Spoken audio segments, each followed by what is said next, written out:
बिहार की सियासत से एक बड़ी खबर सामने आई है, जहां पूर्व आईएएस अधिकारी और मुख्यमंत्री नीतीश कुमार के करीबी मनीष वर्मा को जेडीयू में बड़ी जिम्मेदारी दी गई है। हाल ही में जेडीयू की सदस्यता ग्रहण करने वाले मनीष वर्मा को पार्टी ने राष्ट्रीय महासचिव बनाया है और पूर्व आईएएस मनीष वर्मा को संगठन की जिम्मेदारी सौंपी गई है। मनीष वर्मा के नाम की चर्चा सीएम नीतीश कुमार के उत्तराधिकारी के तौर पर भी होती रही है।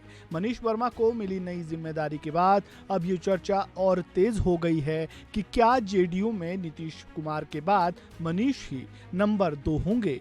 कुछ दिन पहले जेडीयू की सदस्यता ग्रहण करने वाले मनीष वर्मा ने मीडिया को भी संबोधित किया और इस दौरान उन्होंने अपने बारे में भी बताया। तो चलिए अब उन्हीं की जुबानी सुनते हैं कि आखिर कौन है मनीष वर्मा, जिन्हें जेडीयू का राष्ट्रीय महासचिव बनाया गया है।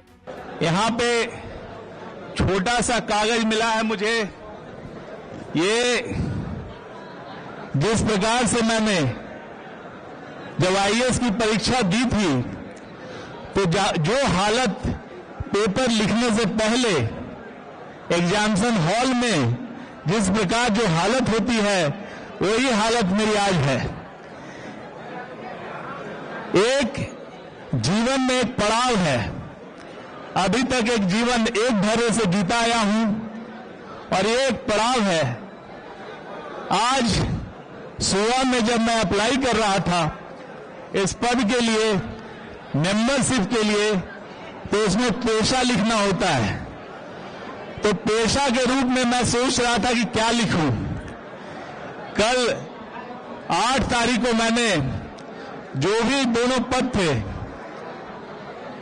सदस्य बिहार राज्य आपदा प्रबंधन प्राधिकरण और बिहार विकास मिशन के अंतर्गत माननीय मुख्यमंत्री के अतिरिक्त सचिव का पद, दोनों से त्याग पत्र दे दिया था। तो मेरे मन में था कि मैं लिखूं तो क्या लिखूं। रिटायर्ड आईएएस अफसर पेशा हो नहीं सकता।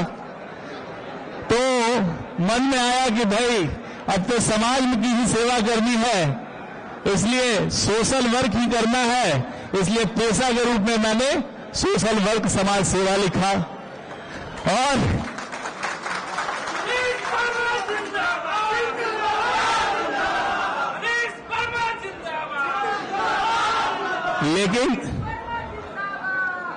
लेकिन उसके साथ साथ अभी जब सदस्यता ग्रहण कर लिया हूं, तो एक और पेशा जुट गया है, वो है राजनीतिक कार्यकर्ता का। मेरा घर आप जानते हैं बिहार शरीफ में है, नालंदा जिले में। पैतृक गांव नालंदा और गया के बॉर्डर पे है और मेरी जिंदगी शुरुआत हुई है बिहार शरीफ से।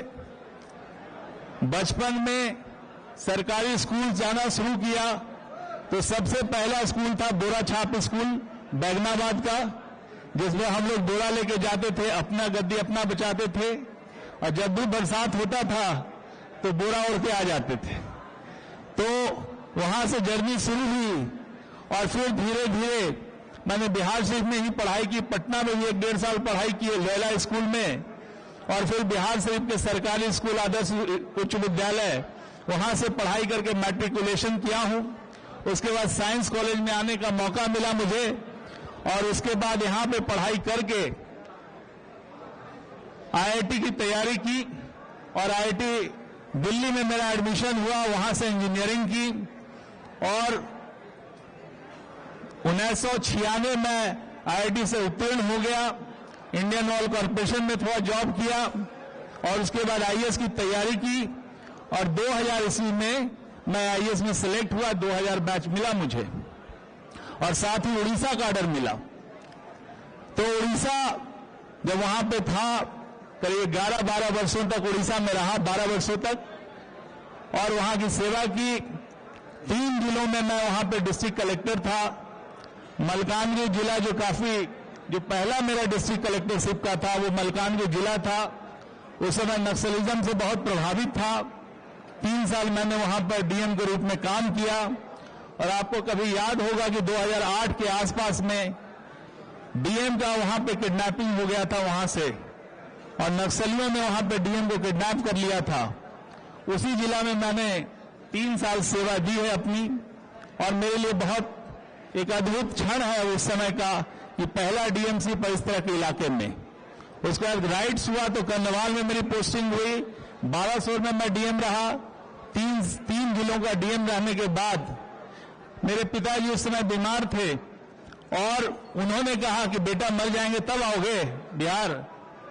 हम सोचते थे कि बाद में आएंगे, लेकिन उनका जब हुआ तो मैंने डेपुटेशन के लिए ट्राई किया और सरकार से डेपुटेशन अप्रूव हो गया और 5 साल के लिए मैं बिहार आ गया। तो 2012 में मैं बिहार आया और यहाँ पर हमारे मुख्यमंत्री जी की, माननीय मुख्यमंत्री जी श्री नीतीश कुमार जी की का मैं धन्यवाद देना चाहूंगा कि बाहर से आया हुआ एक अनजान सा पदाधिकारी को भी उन्होंने पूर्णिया डीएम बनाया, पटना डीएम बनाया, बिजली कंपनी में 3 पदों पर रखा और अंत में उन्होंने मुझे 2016 में अपना सचिव बनाया, मुख्यमंत्री जी का सचिव, और 21 तक मैं सचिव के रूप में कार्य करता रहा। और 21 में जब डेपुटेशन मेरा खत्म हो गया, मैं जाने ही वाला था, तो फिर लगा कि वहां तो जा रहे हैं और यहां से भी है, मुझे लगा कि अब बिहार में सेवा करने का अवसर नहीं मिलेगा। तो मैंने मन बनाया कि मैं यहीं रह के बिहार की सेवा करूंगा। जीवन में तो पद मिलता उलता रहता है, आईएएस है और बहुत आईएएस का काम मैंने किया भी था। तब तक 21 साल तक नौकरी की थी और उसके बाद मुझे लगा कि अपना जीवन राज्य की सेवा में समर्पित करूं, यहाँ के लोगों की सेवा में समर्पित करूं। तो इसके लिए मैंने वहां से त्याग पत्र दे दिया और त्याग पत्र दे करके माननीय मुख्यमंत्री जी के पास आ गया। और उसके बाद जो यहाँ पर जो लास्ट 2 पद है जिसके बारे में मैंने बताया था, पोस्टिंग हुई है, काम कर रहा था। और मैं तो ये कहूं कि पहले दिल से था इस दल में, अब दिल से था पहले, अब दल में हूं। पहले दिल में था, अब दल में हूं। तो एक तो मन से तो पहले ही से था। मैं जब 2012 में जब आया हूं और उससे पहले भी जब माननीय मुख्यमंत्री जी को मुझे सुनने का टीवी में या कहीं भी अवसर मिलता था तो काफी देर तक सुनता रहता था उनको। और उनके व्यक्तित्व से कौन नहीं प्रभावित हो सकता है। उनका जो व्यक्तित्व है असाधारण व्यक्तित्व है और जो उनसे प्रेरणा मिलती है वो अद्भुत है। मैं तो अपने आप को भाग्यशाली मानता हूं कि 8 वर्षों से उनके पास रह करके मुझे जानने सीखने का मौका मिला। इस खबर में फिलहाल इतना ही। खबरों से जुड़े ताज़ा अपडेट के लिए बने रहें वन इंडिया हिंदी के साथ। धन्यवाद।